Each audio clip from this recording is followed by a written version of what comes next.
कृषि कानूनों को लेकर बॉर्डर पर किसानों का धरना लगातार जारी है, तो जगह जगह महापंचायतों का दौर भी देखने के लिए मिल रहा है। चंडीगढ़ में भी किसान नेता गुरनाम चढ़ोनी महापंचायत कर रहे हैं और दूसरी तरफ सरकार की तरफ से गणतंत्र दिवस के बाद कोई भी न्योता किसानों को नहीं भेजा गया है, या कह सकते हैं कि उसके बाद अगले दौर की कोई वार्ता नहीं हुई है। करीब 12 दौर की वार्ता के बाद आगे ये सिलसिला अब थमता हुआ नजर आ रहा है।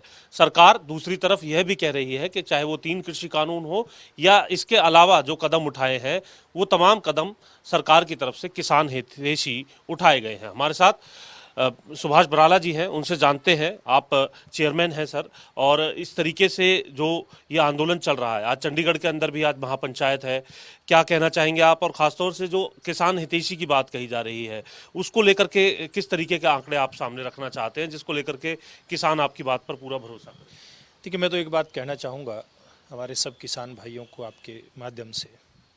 किसानों की कोई भी समस्या होती है या किसी भी वर्ग की होती है कोई समस्या, उसमें आंदोलन करना कोई बुरी बात नहीं है, बल्कि अच्छी बात है। आंदोलन अगर होते हैं और वो ठीक दिशा में आंदोलन हो तो जनता के हित में होते हैं, लेकिन उनका कारण भी होना चाहिए।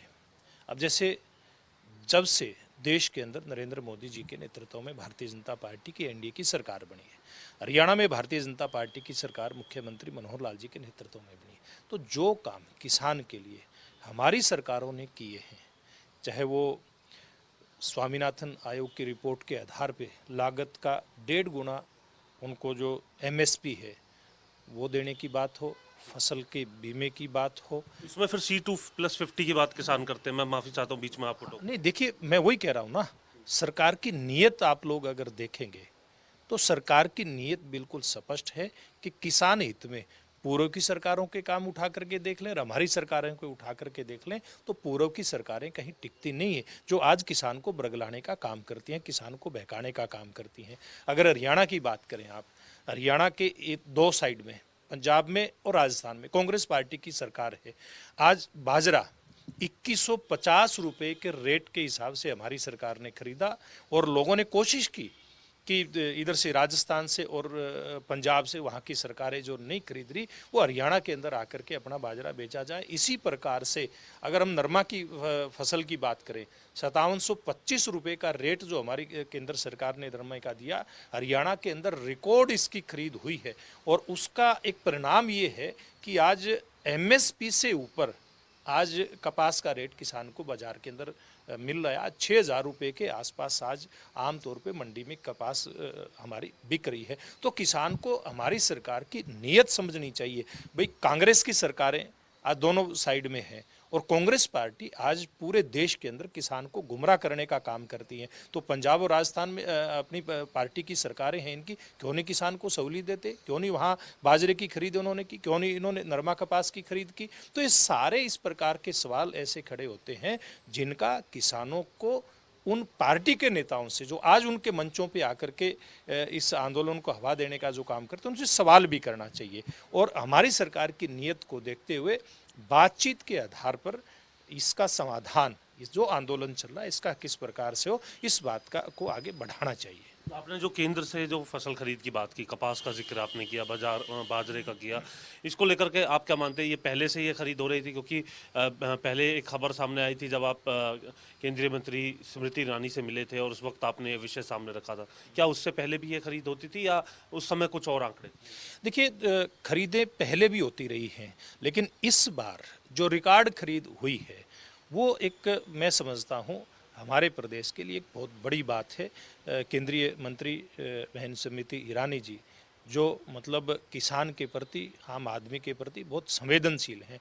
उन्होंने नरेंद्र मोदी जी के नेतृत्व की सरकार की जो पॉलिसी है किसान के हित की, उस दिशा में कदम बढ़ाते हुए कैसे हमारे किसान की नरमा कपास की फसल को ठीक खरीदा जाए, इसकी व्यवस्था की। और आज हरियाणा प्रदेश में एक नरमा का जो किसान है उसको एक रिकॉर्ड फायदा हमारे इस मंत्रालय के कारण से, समृद्धि जी के कारण से हुआ है। आप आंकड़े बता सकते हैं इससे पहले क्या था और अब जो सरकार की आप बात कर रहे हैं, बखान कर रहे हैं, तब क्या बदलाव आया? देखिए, मैं एक बात कह सकता हूं कि पूरे आंकड़े अभी मैं इसके नहीं दे पाऊंगा, लेकिन जिस प्रकार से रेट की मैं बात कर रहा हूं, रेट 5725 रुपये आज केंद्र सरकार ने रेट दिया हरियाणा के किसान को, देश के किसान को, लेकिन आज इतना रेट देने के बाद जिस प्रकार की व्यवस्था खरीद की हुई और जिस प्रकार की बम्पर क्रॉप हरियाणा प्रदेश में हुई, आज 6,000 रुपये प्रति क्विंटल किसान का नरमा मंडी के अंदर बिक रहा है, जो किसान के लिए मैं कहता हूँ खुशहाली के रास्ते खोलने वाला है। हरियाणा में जो महापंचायतें हो रही हैं उसको लेकर के क्या कहना है, क्योंकि खासतौर से हम हरियाणा की बात कर रहे हैं, हरियाणा के किसानों की बात।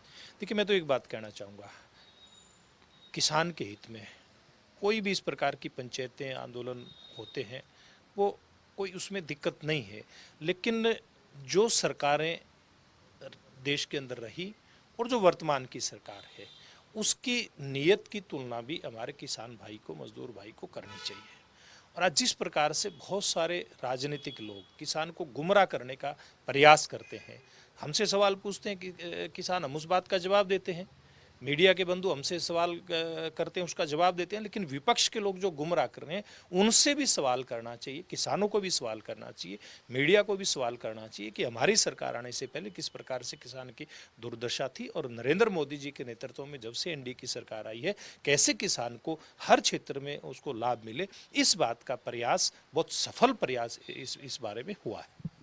शुक्रिया बात करने के लिए। तो सुभाष बराला हमारे साथ थे और सीधे तौर पर उनका कहना है कि जो विपक्षी पार्टियां हैं वो किसानों को बरगलाने का काम कर रहे हैं, जबकि रिकॉर्ड तौर पर जो बाजरा है, जो नरमा है, उसकी खरीद जहां प्रदेश के अंदर 100% हुई है और एमएसपी से ऊपर भी खरीद हुई है, ये दावा सुभाष बराला की तरफ से किया जा रहा है।